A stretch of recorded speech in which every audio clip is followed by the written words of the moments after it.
good afternoon. Welcome to Black Pig Printmaking Studios here in Frome in Somerset in the United Kingdom. I'm Chris Pig. Excuse the drop in sartorial standards here. Over 25 degrees is too hot for tweed, right? And I'm at work, so I'm not in a suit, okay? I thought I would do this today because actually this is something I rely on quite often. It's a really useful skill, a great hack, right? When I'm doing large lino cuts, this size, this is I think about 60 by 80, yeah, 60 by 80 centimeters. When I'm doing something this large, quite often what I do is, if I'm working from a never entirely from a photograph, but if the main body of the image is from a photograph, what I do is I contact my people in the reprographics business and get them to blow up a photograph that I can then trace. However, sometimes there's some sort of funny system whereby it depends on what file I send, and it gets hopelessly fucking pixelated by the time it's blown up, and it's pretty much unusable. It's a file issue which I really can't be bothered to sort out, right? The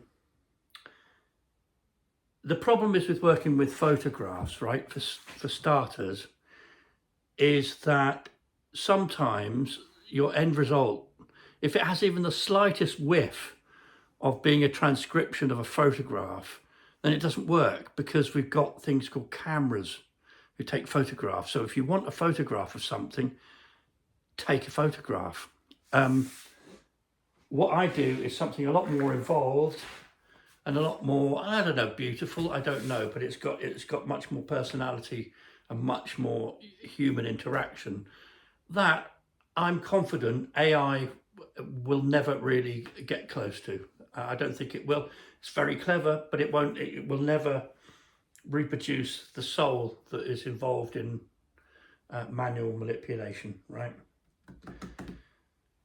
So one of the ways you can get round this, right, basically I've got this image here. This is it in reverse. It's called A Popular View of Frome at Dawn. I've got to transcribe this, which is this side, which is A4 size, to this size, right? Now, this is this size because this has an acceptable border all round that will fit a 70 by 100 centimetre piece of paper that fits in a 70 by 100 centimetre frame. In other words, the whole process from beginning to end has been worked out. The metrics of it have been worked out. So the end result is really easy to get into a presentable state. So, I mean, if they sell well, then you can print them in batches, and then you've got a stock of frames, and you can frame them in 5 minutes. It takes about 5 minutes to frame one of these, right? So what I need to do is get this flipped image transcribed to something 3 times the size. This technology has first been known to exist in ancient Egypt, possibly before, who knows? The ancient Egyptians were clever buggers, so maybe they in inverted commas invented it.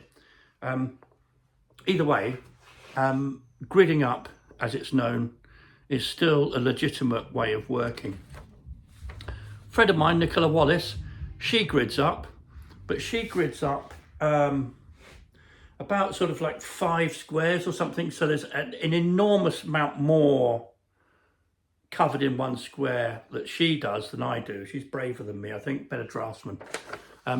So with mine, look, you see, these are 1 centimetre squares, and on the sides we've got numbers 1 to 28, and at the bottom and top we've got letters. So you can go for say example, let's see what would be a salient one for me. Here would be I-18. So okay, I-18 is the nexus of that roof there. It's an important point on the composition. This is how you start, right? You look at the parts of the composition that are important to getting everything in place. One of the problems with gridding up is that you can get a calculation wrong, and everything all just turns to worms, and it's very difficult to unpick that. So rather starting in one corner and moving out from one place, what you want to do is choose the points of the composition that are most salient, that stick out, and the rest falls in from that. These are 1 centimetre squares. I'm expanding this, I'm enlarging it by 3 times, so all of the squares on the lino are 3 centimetre squares.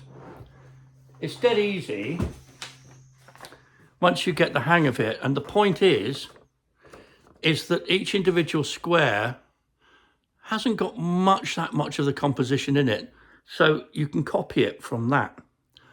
Also, it frees it from the taint of photography.